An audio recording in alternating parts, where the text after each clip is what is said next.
I think they responded well. You know, the video session was, everybody saw exactly what mistakes we made.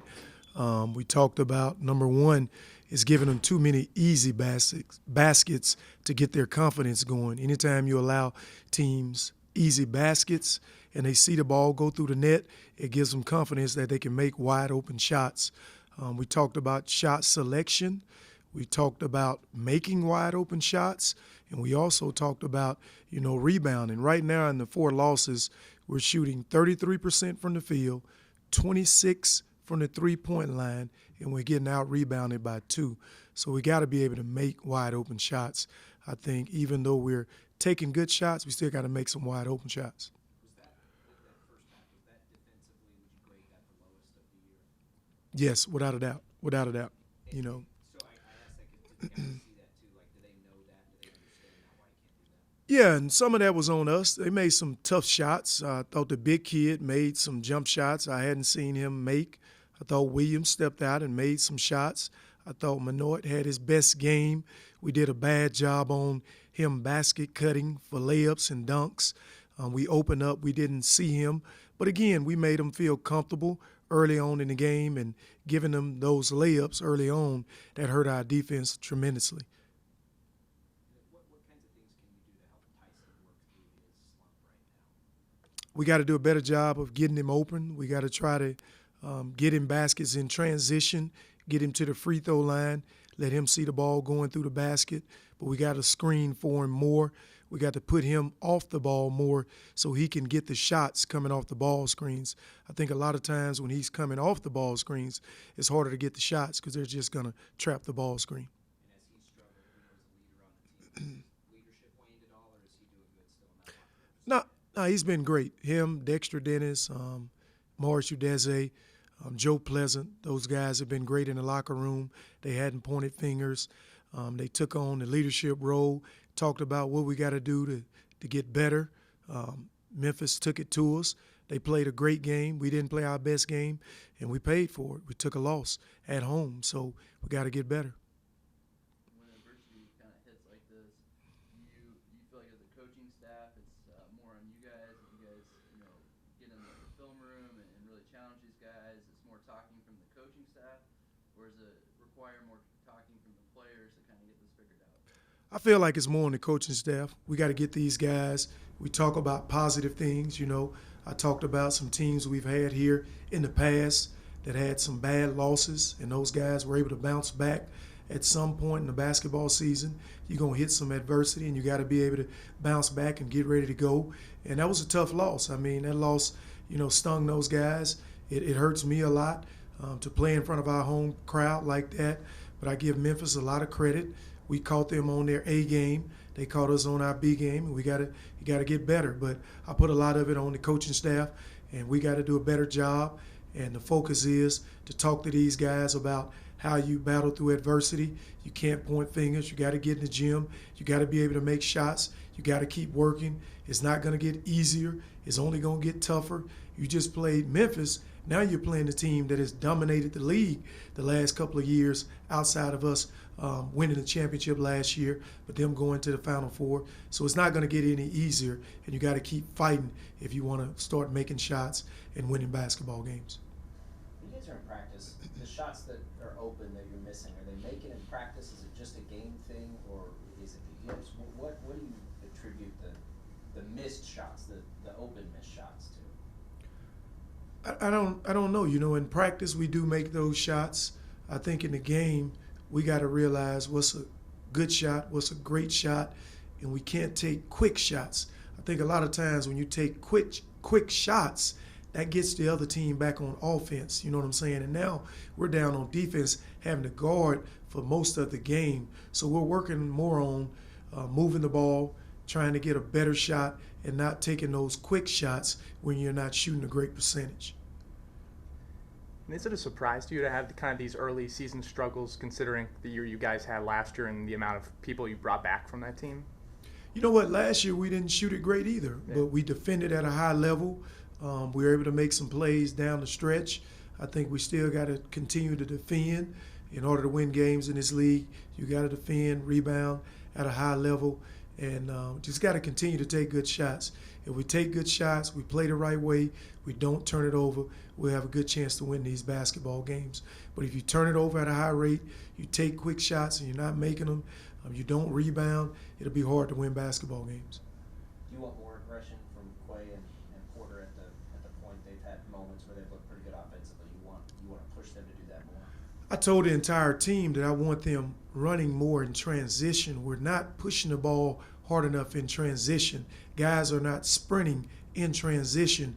We're not putting any pressure on the defense. So when you got to go against a set defense all night, it's hard. So that's the number one thing we're going to be looking at.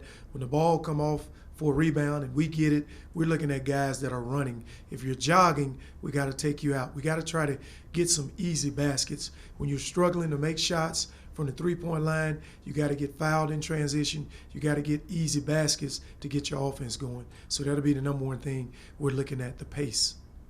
We've seen this group, overcome a lot of adversity last season, and I've heard them kind of reference that this season. Like, we've done this before, we're good, but is it one of those things where the coaching staff, you guys want to stress that just because you did it last year, I mean, it doesn't make it any easier this year. You still have to, work through these struggles, or is there value in knowing that you can do it based on last year? Yeah, but eventually we got to show it.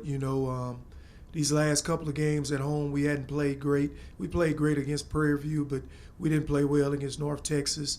We didn't play well at home against K-State, and we didn't play well at home against Memphis. We got to do a better job of just understanding that in order to win these basketball games, you got to take good shots. You got to step up and make wide open shots. You got to defend at a high level, and you got to stay together no matter what. And we got to battle through adversity. Like I said, it's not going to get any easier. Our schedule, we're playing the two teams that were picked to win the league, so it's going to be hard.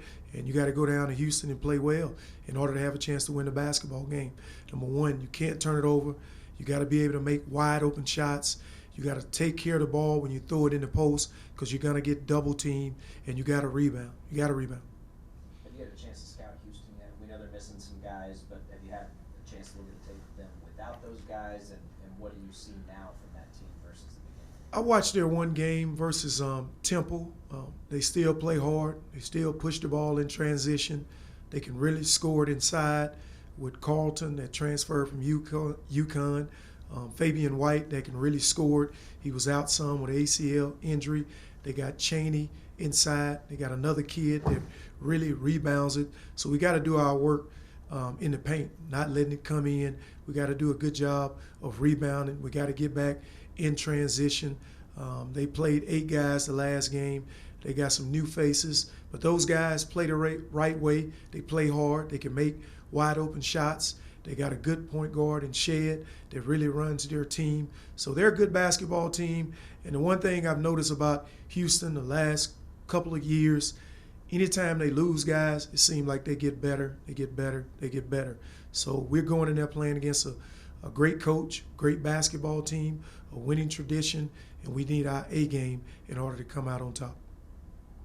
I think it was a couple of years ago, that team that started out like 15-1 for you guys, and you went to, had those struggles in January, and I think it was at Houston where you guys had kind of the low point, lost by like 25 or 30. Is that kind of what, you guys bring stuff up like that? If you guys don't play well, this could be, another, double-digit loss, or just what are you guys trying to impress on the guys going into, probably one of the toughest places to play for? Yeah, I talked to those guys about handling adversity, and it's one game on the schedule. It hurt, you know what I'm saying, to lose that game. If we lost that game by 1 point on a half-court shot, would that make you feel any better? It wouldn't make me feel any better. So I told those guys, sometimes that happened. Remember a couple of years ago down at Houston, I remember being down 38 points. But that team battled back, finished the season well. So we just got to do a good job of handling adversity. Don't let that one game decide our season.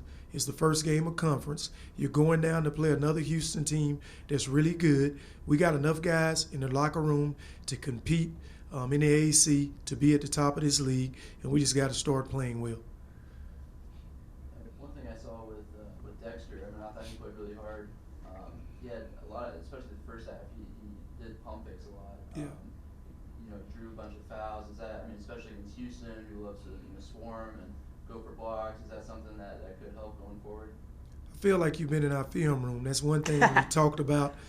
The one positive I had was Dexter. You drove the ball a couple of times. You made good moves.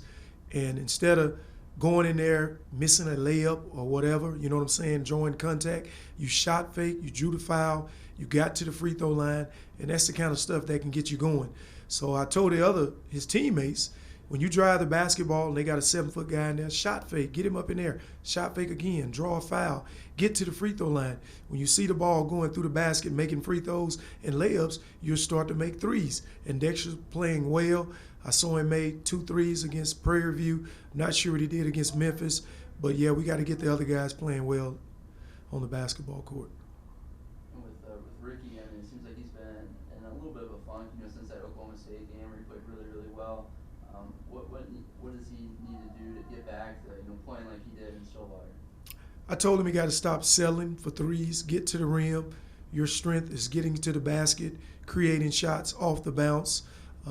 Don't dribble it over 4 or 5 times. Drive, straight line drives.